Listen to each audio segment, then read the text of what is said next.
Bibliquement, il n'existe aucun fondement solide pour affirmer que Jésus-Christ soit descendu en enfer. Une interprétation correcte des Écritures exige une cohérence avec l'ensemble de la révélation biblique, en évitant des lectures isolées ou influencées par des concepts extérieurs au texte sacré.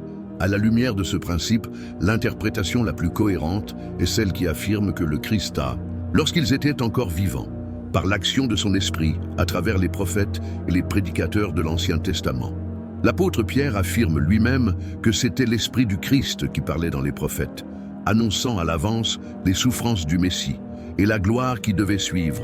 Cela démontre que l'action du Christ dans la proclamation de la vérité ne se limite pas à la période postérieure à la croix, mais s'étend à toute l'histoire de la révélation.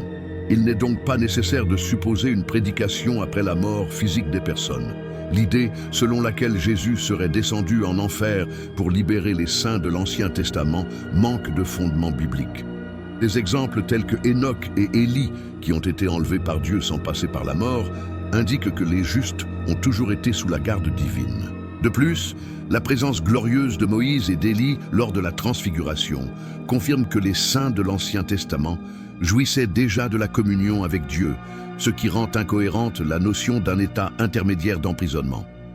Par ailleurs, l'expression « il est descendu en enfer » ne se trouve pas dans les Écritures et a été introduite plus tard dans le credo des apôtres sous l'influence de facteurs historiques et philosophiques. Une partie de la confusion théologique découle de l'assimilation de concepts issus de la mythologie grecque concernant l'Hadès, qui ne correspondent pas à l'enseignement biblique. La Bible affirme clairement que l'impie demeure dans le tourment en attendant le jugement, tandis que le sauvé est accueilli dans la présence du Seigneur, où il attend la résurrection finale.